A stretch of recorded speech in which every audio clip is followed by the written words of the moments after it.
Now, I use video evidence to do this. I'm actually an expert witness in trials. This is kind of what I do as well.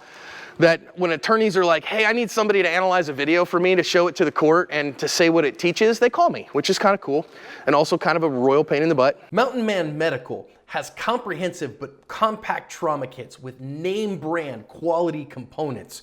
They also have discounts available for firearms instructors, teachers, veterans, and others. Please go check them out at get-asp.com/mountainman and thank them for sponsoring today's video. Because when I do it for all of you, I just do it, put it out there, and it's good. When I do it for a judge or for a jury, there's rules, y'all. Holy crap, are there rules. But there are some ways that we can use videos. The pedagogy of videos, that word pedagogy, some people read that and they go, that's a word I don't understand. It means a teaching value, okay? The teaching methodology of videos. One of the big things I do as well is we have an instructor certification program. Plenty of people know how to shoot, and most gun school, most instructor schools are, can you shoot gooder? And then if you can shoot more good, then you can teach other people to shoot good. Now wait a minute. I think, do we know some people who are incredible at a thing who should not be coaching that thing? Yep. Greatest hockey player in history? Wayne Gretzky, beyond a shadow of a doubt. You can make a Gordie Howe claim if you really want to, but it's Wayne Gretzky. Then when he retired, he came and coached my Arizona Coyotes. And guess what? Probably the worst coach in the history of the National Hockey League. Greatest player, but not the greatest coach. Okay? Now, we do know in the firearms industry we have some incredible shooters who are also incredible coaches and incredible instructors, but they're not the same thing. Okay? So we teach instructors how to teach. So we talk about the teaching value of videos. It's a third-person view. Okay? The first person is the defender, the good person who is protecting themselves. The second point of view is the bad guy, the attacker, the aggressor. The third point of view is a disinterested bystander, somebody who is not involved but is watching. All right?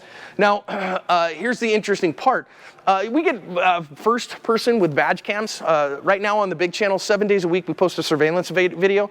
3 days a week we post a badge cam in addition. So we get some first point of view with that, but it's not really first person point of view because it's not looking through their eyeballs.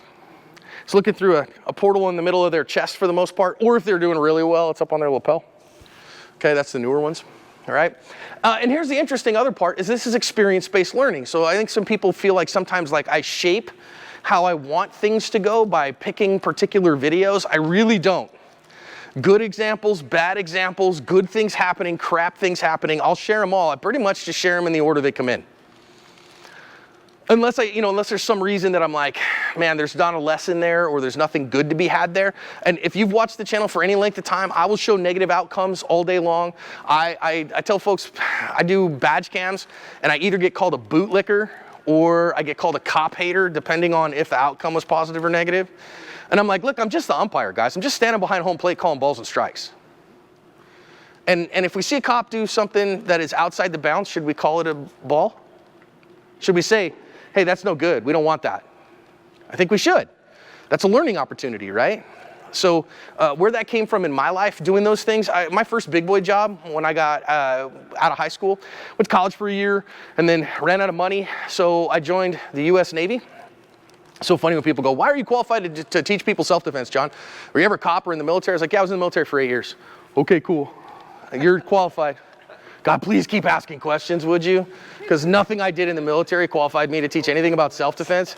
I was a nuclear reactor operator in the Navy, okay? I made hot water the hard way in Uncle Sam's Canoe Club. And anybody here that's been in the military knows that 99% of people in the military have nothing to do with shooting people, right? And so...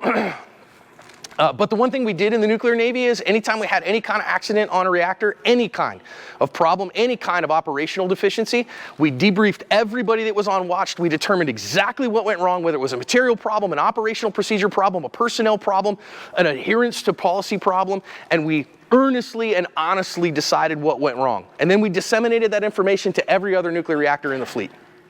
And every person in every reactor in the fleet had to read it and sign off on it. Do you know why? So we didn't propagate errors. And errors died the first time they happened. Well, that's what we're trying to do in self-defense. So if you don't like it, blame the United States Navy, okay? It's experience-based learning. You learn from somebody else's experience. Isn't it cool that you go, wait a minute, every gunfight that I get into, I'm at risk of my life. Every time I can learn a lesson from someone else's gunfight, then I get the wisdom without the risk. And there's real value to that, okay? And third, your brain has a very hard time differentiating between actual and virtual. Now, I know you go, no, I can really differentiate that. Can you, though? I'll bet you if I asked you if you've ever gotten your smart device out and, like, you know, you're scrolling through your Bookface or your InstaTwits, and you see, like, one of those first-person view roller coasters, and you're going clunk, clunk, clunk, clunk, clunk up, and then when it goes over the top, what happens to your stomach? Ooh. You go, whoa, even though you're looking at your Magic Pocket supercomputer. Why? You feel like you're there. Because your brain has a hard time differentiating between virtual and actual. This is why when people watch horror movies, it scares the crap out of them, because you have a hard time differentiating. So that makes the learning actually very valuable. But there are some limitations here. Number one, they do not provide the perspective of eye level.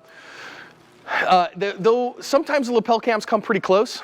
So the two things here we either see on the badge cams, they are usually at chest level, but otherwise they're usually up high in a room. So they're kind of looking from above for best coverage, for most ability to see. And so because of that, we got to make sure that we see that. Number two, the camera resolution doesn't take the way our eyes look into account. I can show you how well you can actually see if you want, because most people think they see a lot of stuff they don't actually see. Your brain is an incredible predictive organ, and so it fills in spots for you that you're not actually seeing. And I'll tell you, I'll show you what I want you to do, but you have to do it honestly or you'll screw it up. Your phone probably has the time on it, the actual time.